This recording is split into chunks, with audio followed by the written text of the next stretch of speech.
नमस्कार, आज हम देखेंगे advance organic chemistry first MPC 102 unit third की बात हो रही है। Synthesis reagent and application. Synthesis reagent and application हम देखेंगे ओस्मियम टेट्राऑक्साइड। जो ओस्मियम टेट्राऑक्साइड है उसी का हम देखेंगे कि क्या है, कैसे है, क्यों है, किस लिए इसका सिंथेसिस की जाती है और कहाँ की जाती है। चलिए हम सबसे पहले इसका इंट्रोडक्शन की बात करते हैं। तो osmium tetroxide also osmium at the oxide is the chemical compound with the formula OSO4। इसका केमिकल फार्मूला सिर्फ याद रखना है, क्या है केमिकल फार्मूला, OSO4 कहा जाता है। सिर्फ इतना याद रखना है, बाकी कुछ नहीं, सिर्फ इतने ही ध्यान देना है। अब हम बात कर लेते हैं डिस्क्रिप्शन यानी ओस्मियम टेट्राऑक्साइड के बारे में। इसका डिस्क्रिप्शन क्या है तो हम देखते हैं इसका स्ट्रक्चर क्या होता है। स्ट्रक्चर की सबसे पहले हम स्ट्रक्चर की बात कर लेते हैं। तो सबसे पहले OS होता है और उसके आजू बाजू 4 ऑक्साइड के साथ अटैच कर देते हैं, तो इसका नाम क्या हो जाता है, ओस्मियम टेट्राऑक्साइड। यानी टेट्रा यानी 4 ऑक्साइड यानी ऑक्सीजन। तो यहाँ पे देखते हैं 1 ऑक्सीजन है, 2 ऑक्सीजन है, 3 है, 4 है। तो 4 है इसलिए ओस्मियम टेट्राऑक्साइड। OS को क्या बोलते हैं, ओस्मियम बोलते हैं। IUPAC name osmium tetroxide. इसका IUPAC नेम क्या है, IUPAC नाम से ही ओस्मियम टेट्राऑक्साइड से जाना जाता है। अदर नेम से हम देखते हैं टेट्राऑक्सोओस्नियम। इसका नाम क्या है, टेट्राऑक्सोओस्नियम है। अब इसमें देखते हैं osmium eighth oxide. 2 common name इसके होते हैं, इसलिए हम इसको IUPAC नेम से जानते हैं, ओस्मियम टेट्राऑक्साइड। चलिए हम देख लेते हैं केमिकल फार्मूला क्या होता है। इसका केमिकल फार्मूला OSO4 होता है। केमिकल फार्मूला में मॉलिक्यूलर वेट देख लेते हैं। मॉलिक्यूलर वेट होता है 254.23 ग्राम पर मोल होता है इसका मॉलिक्यूलर वेट। यदि हम बात कर लेते हैं अपेरेंस यानी क्या होता है कि दिखने में कैसा है, तो ये दिखने में है वाइट बोलेटाई सॉलिड होता है। इसका मेल्टिंग पॉइंट 40.25 सेल्सियस होता है। डेंसिटी की बात करते हैं 4.9 ग्राम सेंटीमीटर क्यूब होता है। अब इसमें हम देख लेते हैं सोल्यूबिलिटी ये मोस्टली जो सोल्यूबिलिटी होती है 7.47 ग्राम 100 ml जो होती है इन वाटर में क्या होती है, सोल्यूबल होती है। वाटर में क्या होती है, सोल्यूबल होती है।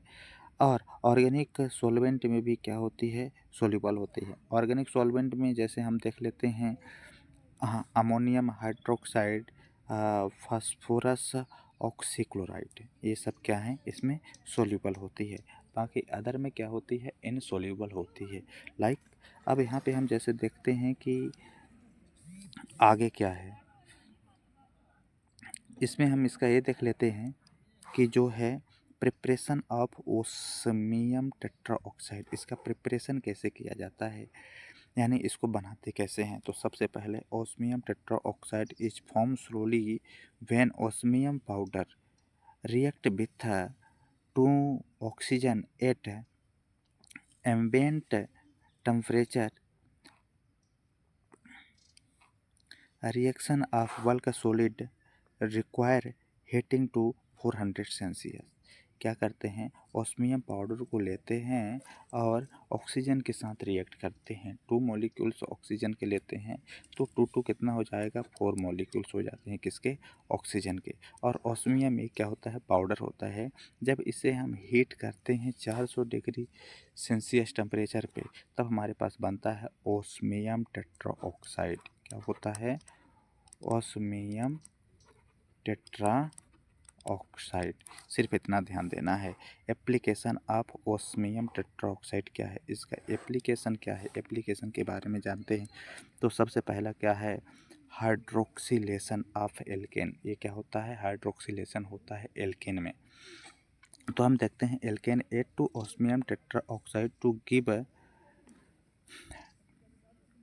dilate specific that hydrolyzed to cis-diol. The net process is called डाईहाइड्रोक्सिलेशन। इसी को हम क्या बोलते हैं, डाईहाइड्रोक्सिलेशन बोलते हैं। मेन सिग्निफिकेंस ये है कि हम क्या करते हैं, एल्केन को लेते हैं, कोई भी एक एल्केन को लेते हैं, उससे हम ओस्मियम टेट्राऑक्साइड के इन द प्रेजेंस में रिएक्ट करवाते हैं तो डाईहाइड्रोक्सिलेशन का फॉर्मेशन होता है।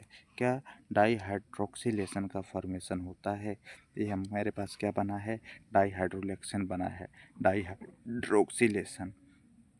चलिए अब यहाँ पे हम देखते हैं कि इसकी जो मेन सिंथेसिस है वो कैसे वर्क करती है। तो यहाँ पे देखते हैं कि ये जब हमने बोला था ना कि कोई भी एल्केन लेते हैं, ये मैकेनिज्म है, इसी को हम क्या बोलते हैं, मैकेनिज्म है। मैकेनिज्म कैसे वर्क करता है, मैकेनिज्म में हम एल्कोन के लेते हैं ट्राई ए, उसमें हम टेट्रा ऑक्साइड के साथ जब रिएक्ट करते हैं 3+2 के साथ, तो हमारे पास साइक्लिलाइजेशन प्रोसेस होती है। जब उसमें हाइड्रोलिसिस की प्रोसेस करवाते हैं तो यहाँ पे क्या हो जाता है कि ये जो हाइड्रोलिसिस है ये 2 टाइप्स में डिकम्पोज हो जाता है, यानी टूट जाता है। तब हमारे पास डाईहाइड्रोक्सिलेशन बनता है। क्या बनता है, डाईहाइड्रोक्सिलेशन बनता है। यहाँ पे देख पा रहे होंगे कि यहाँ पे दूसरा क्या है, कोऑर्डिनेशन केमिस्ट्री। इसकी कोऑर्डिनेशन केमिस्ट्री यहाँ पे है। थर्ड पॉइंट में देख लेते हैं बायोलॉजिकल स्टेनिंग क्या है। बायोलॉजिकल स्टेनिंग यही है, बस ये कंप्लीट होता है।